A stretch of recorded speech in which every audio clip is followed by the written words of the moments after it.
네, 안녕하세요. 대머리 대통령 D 크리스입니다.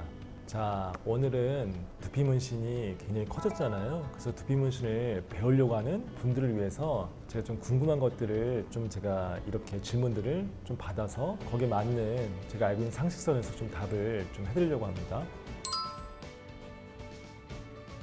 저도 이제 몸에 문신을 해봤는데 일반 문신과 두피 문신의 가장 큰 차이점은 뭐냐?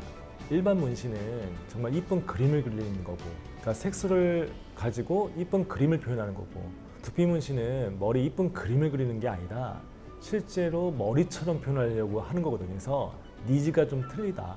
그래서 바늘 부분도 일반적 타투에서 쓰는 바늘보다 훨씬 더 좀 니들이라고 하죠. 훨씬 더 바늘 두께도 얇고 깊이도 깊지 않고 그렇게 표현해야지만이 진하지 않고 실제 리얼한 머리카락을 좀 표현할 수 있다. 그래서 깊이와 바늘의 두께와 색소가 아예 엄연히 틀리다. 원하는 게 틀리기 때문에 아예 재료 자체가 틀려요. 머신도 틀리고.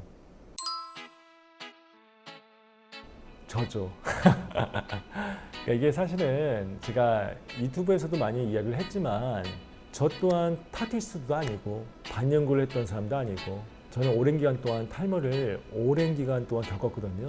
그래서 남들을 위해서 이거를 개발했던 게 아니라 오로지 제 머리를 위해서 제가 모발식을 6번이나 했거든요. 뭐 안 먹은 약이 없고. 근데 나중에 돌아갈 곳이 없었어요. 그 마지막 선택지가 두피 문신이었는데 그때의 두피 문신은 지금처럼 이렇게 체계화된 두피 문신이 아니었고 그냥 머리다가 그냥 까맣게 그냥 비어있는 데를 그냥 채워주는, 쉽게 얘기해서 예전에 앙드레김 선생님 있죠?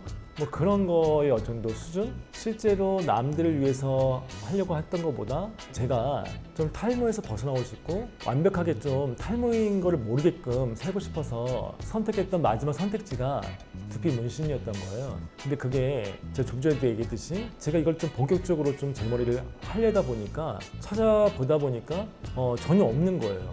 이 두피 문신에 대한 어떤 상식도 없고 지식도 없고 포트폴리오도 없는 거예요. 그러니까 몇 가지 좀 있었던 거는 제가 아까도 이야기했듯이 그냥 앙드레긴 선생님처럼 새까맣게 그냥 먹칠하는 느낌? 그 정도가 전부였어요.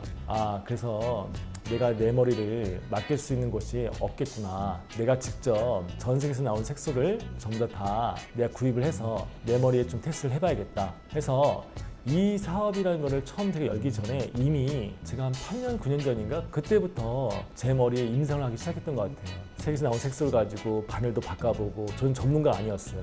오로지 아까도 얘기했지만 제 머리를 어쨌거나 이제 돌아갈 곳이 없었기 때문에 제 머리에 온갖 색소를 넣고 또 넣고 빼고 또 넣고 빼고 그랬던 세월이 한 8년, 9년?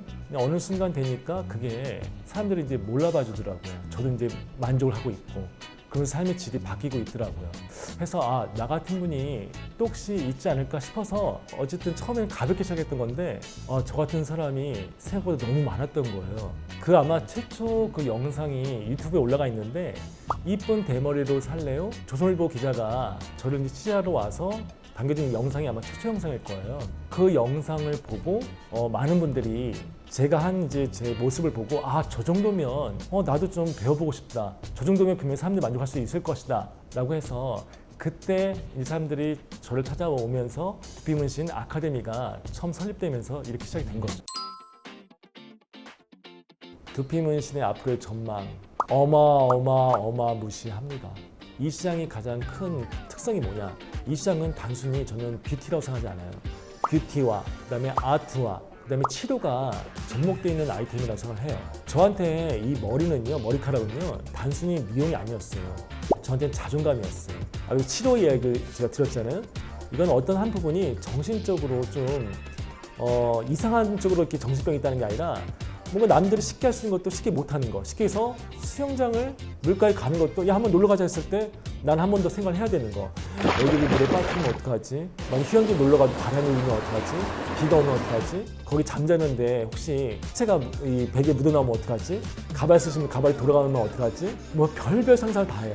그러다 보니까 위축이 되고 소심해지다 보니까 그 라이프적인 전반적인 거에 전부 다 영향을 끼친다? 거긴 이성적인 만남 뿐만이 아니라 어떤 그 사회활동, 뭐 운동, 여행 너무너무 많은 것들에 좀 지장을 끼치죠. 해서 이 시장은 단순히 미용이 아니라 아까도 얘기했듯이 치료라는 부분이 있다 보니까 깊이가 깊다 해서 저 같은 경우는 실제로 외국에서 이런 분들이 DM으로 와요. 저를 어떻게 아시는지 모르겠지만 중동에서 이렇게 문자들이 많이 와요. 내가 돈을 거액을 줄 테니까 한 달이나 보름 정도 내모를 해달라. 이게 근데 단순히 미용이라고 했으면은 아마 가까운 데서 해결하려고 했지 저를 초대하지는 않았을 거예요. 근데 본인들도 머리카락이 굉장히 중요하고 치부고 이렇게 생각하고 있기 때문에 저한테 비싼 돈을 들여서라도 저를 초대를 해가지고 그 머리를 하고 싶은 그거는 그만큼 이거에 대한 깊이가 깊기 때문에 그런 거예요.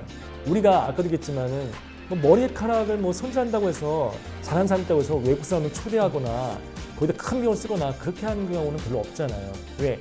미용으로 뷰티로만 봐줬기 때문에.